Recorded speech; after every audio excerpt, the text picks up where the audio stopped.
Bonjour, aujourd'hui dans ce tuto on va vous parler du perçage des pierres. On revient de Sainte-Marie-aux-Mines, on a fait beaucoup de démonstrations et on s'est aperçu que beaucoup de gens étaient intéressés pour la technique de la pierre. Moi j'ai la chance de revenir de Chine où j'ai vu plein de gens dont c'est le métier, ils percent toute la journée, donc ils m'ont bien expliqué comment il fallait faire pour percer des pierres. Donc déjà on va faire un petit retour en arrière, on va vous parler de la turbine, quelque chose qu'on a mis au point, donc qui est une tête avec une hélice, deux roulants à billes, un mandrin avec deux clés de serrage. Donc, et vous pouvez mettre dedans, en des queues de 2,35, vous pouvez mettre ce que vous voulez comme outil. Donc c'est pratique. Donc le principe, c'est la turbine fonctionne par dépression. Donc sur n'importe quel aspirateur, notamment le vôtre, l'important c'est qu'il fasse à peu près au moins 800 watts, mais tous les aspirateurs font au moins 800 ou 1000 watts. Vous avez un tuyau, un connecteur sur l'aspirateur et on va vous montrer l'aspirateur aujourd'hui dont on se sert. C'est un Bosch pour ne pas le nommer, qui est un aspirateur très classique et on l'a connecté à une pédale où c'est juste un marche-arrêt à pied pour que ce soit plus pratique pour travailler. Donc voilà, le principe, vous avez donc la dépression de l'aspirateur. Ici vous avez la turbine. Dès qu'on commence à la mettre devant, elle est entraînée. Alors le gros avantage de ce système, c'est que d'une part, elle tourne très très vite, elle tourne à 65 000 tours minute. Elle aspire les poussières, ça c'est encore énorme, parce que lorsque vous travaillez avec des matières un peu volatiles, c'est les poumons qui les mangent.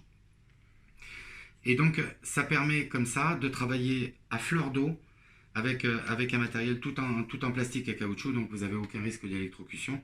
Et ça, cette machine, c'est vraiment efficace. En plus, elle est très souple et très légère. Donc, c'est une bonne prise en main. Voilà.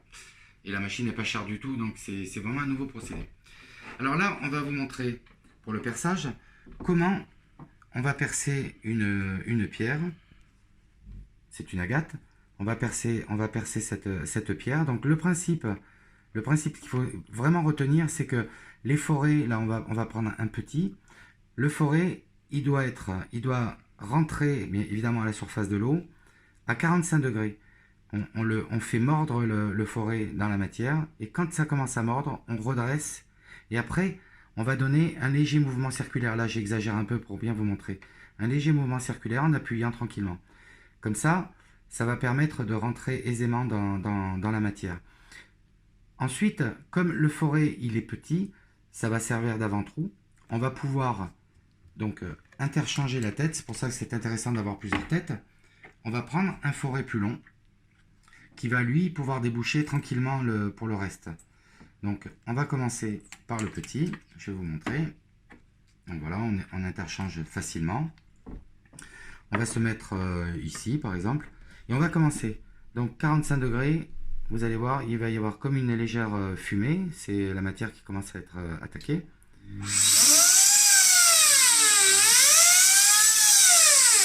Voilà, là, ça commence à prendre. Maintenant, je vais faire le mouvement circulaire et commencer à rentrer dans la pierre.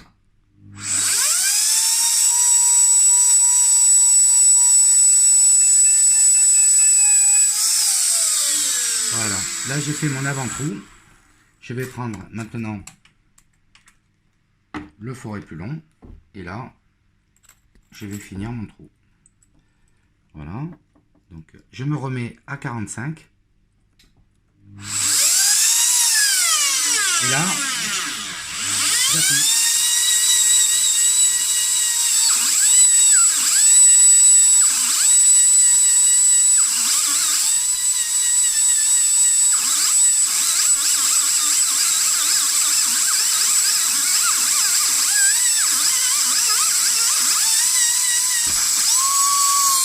Voilà. Alors, des fois, on tombe vraiment sur du très dur. Donc, vous voyez que le trou est nickel devant et il est nickel derrière. Voilà. Quand on a fait ça, si vous voulez agrandir votre trou de manière à pouvoir passer des choses un peu plus importantes, un fil ou n'importe quoi, on va prendre une fraise boule. Alors, la fraise boule, il faut évidemment que la tête soit légèrement supérieure au diamètre de la queue, sans quoi ça risque de bloquer. Donc vous voyez, c'est des fraises, on vend sur le site aussi des boîtes comme ça, avec à partir de la quatrième, c'est celle-ci, on peut agrandir le trou assez facilement en fonction du diamètre de la tête qu'on prend. Pour vous montrer par exemple, sur cette pierre, on a fait plusieurs perçages, vous voyez, et on les a agrandis. Donc je vous montre de l'autre côté. On les a agrandis avec les fraises, c'est très facile. Voilà. On a même fait de la topaze bleue, où j'ai percé vraiment très près pour montrer que ça n'éclate pas. Et donc on a fait un petit peu un gruyère avec, mais voilà, c'est pour montrer la capacité de la machine. Alors ici, on va prendre le trou qu'on a percé. Alors je crois que c'était celui-ci. Voilà, parce qu'elle ne rentre pas. Là pareil, on se remet à la surface de l'eau à 45. On va commencer à démarrer. Voilà. Et là maintenant, tranquillement,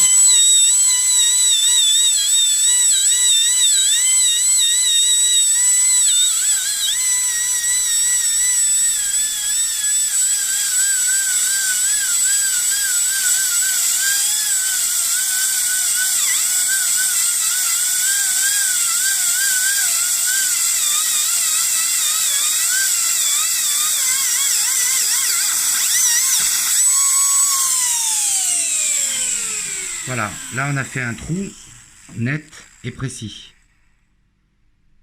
Voilà. Et en plus on est vraiment sur le bord, c'est très dur. On est sur le bord et vous voyez le débouché est super, c'est vraiment nickel. Voilà. Voilà l'avantage de cette machine, c'est que donc on peut travailler à la surface de l'eau. Elle tourne très vite et les outils donc chauffent beaucoup moins et durent beaucoup plus longtemps. Voilà. Après, pour le côté sympa, on a trouvé ça dans un magasin un centre auto. C'est un petit jerrycan qui permet de récupérer l'huile de vidange quand on fait la vidange soi-même. Donc ça, c'est vraiment pratique parce que vous avez toujours un peu d'eau au fond que vous pouvez vider. Et aussi, on vend sur le site ce bocal donc, qui permet de faire un goutte à goutte et de pouvoir percer quand la pierre, par exemple, est trop épaisse pour aller tout l'immerger dedans. À ce moment-là, on se met sous le goutte à goutte et on peut travailler avec des pierres beaucoup plus grosses à percer. Voilà, j'espère que j'ai rien oublié. Ce que je peux vous dire, c'est que nous sommes en train de faire d'autres tutos où on va parler du bois, de la ferraille, puisque en fonction des outils qu'on va mettre sur la machine, on va pouvoir travailler, sculpter du bois et toutes les matières, le plastique, voilà, tout en récupérant donc les poussières dans l'aspirateur. Voilà, bah écoutez, je vous souhaite une bonne journée et à bientôt pour un prochain tuto. Merci, au revoir.